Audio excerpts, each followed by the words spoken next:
I talked to Moses, who was the former mayor of this city, and he too was saying these officers have to do their job. They cannot take this knee right now. But if you was at West, you would have been there when Officer Rosie was speaking, and the other officer and the mayor was speaking. So there were some people. I seen a white gentleman, so let's not paint the narrative that it's black people. I seen a white gentleman that threw a can of corn, and I seen several other people of color throw fireworks, and I got marked right here by a firework, and I got tear gas three times. The officers did their job. I don't appreciate the tear gas being thrown, but at the same time I understand what they had to do. I wanted the message to be clear that Brockton is a place that can rally together and can be peaceful, and that's all we stand for. I grew up here. I walked with my 2 feet all throughout the streets. I seen many mayors come. I seen a lot of bad, and I seen a hell of a lot of good, and he's a great man to represent our city. I don't want people to take this as a message of violence. I appreciate you. I love you. I love you. I don't want people to take this as a message of violence and hatred. I look at some of the businesses that are destroyed here. It's ironic that people are painting Black Lives Matter movements and Fuck 12 on this building, but it's an art building for people who are artists who can't afford housing. You have to make $40,000. I just spoke with a woman who offered me an application there, so because I'm an artist myself, and I could go and potentially get housing there.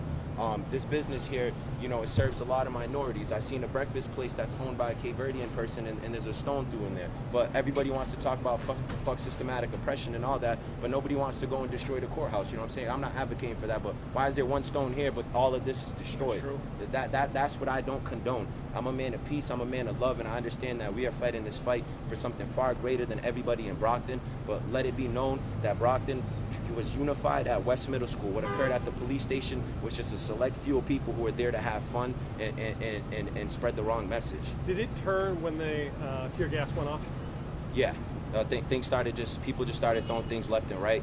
A lot of people continue to throw fireworks. I don't know why is there a can of corn on the floor where people are getting these stones or whatever, but yeah, it got a little crazy. And still, even though it got crazy, the police still did their job. All they did is push forward. Can I say something? Yeah.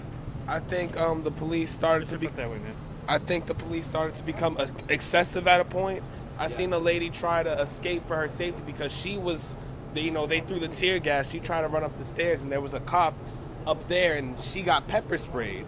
You know what I'm saying? And she didn't have a weapon. She's just trying to run for safety. So I feel like in certain aspects, the police were looking for reasons to become excessive. And it doesn't make sense for a water bottle to be thrown at people with riot gear, and then their response is to throw tear gas with people's in t-shirts and hoodies. You know what I'm saying? And so with that, I think that starts to build tensions and aggressions and things like that.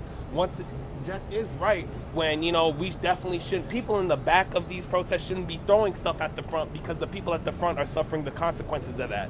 I seen a cop getting ready to beat somebody, getting ready to come out, and then someone had to check him. And I think that's something that needs to be happening consistently because it is systematic, and these bad seeds inside of this, they're going to lead us all to a demise if they're going to become excessive during times like these. You know what I'm saying? A water bottle getting thrown, it's water. I mean, I understand our anger. It's water. But don't throw tear gas at us. Don't fucking, excuse my language, don't pepper spray, a girl trying to escape for her safety. I think what you said was right. Unified. Right, Brockton's always been about diversity, right? I went to Brockton High. It's always been about diversity. We're the city of champions, right? It's not just because of Hagler and Marciano. It's the people. The people are the champions. And last night, unfortunately, that wasn't a good reflection. But today's a new day. We all woke up. We'll be able to rebuild. But really, it's the rebuilding of the people. And listening to these statements, we need to take that. We can't just listen and walk away to a deaf ear. We have to listen and learn. But I want to just say right now, as the mayor of Brockton and as a Brockton and a dad of 3 kids, what happened last night was a sad night in Brockton. What started at West Junior High was unbelievable. We need to continue that positivity. Change is coming. It's coming. And working with these gentlemen and Phyllis Ellis and John Williams and Ollie Spears and Deja, that's the type of thing that Brockton is going to do. And we're going to be a catalyst for improvement, and it's going to happen soon. Thank you all. God bless you all. Thank you. Thank you.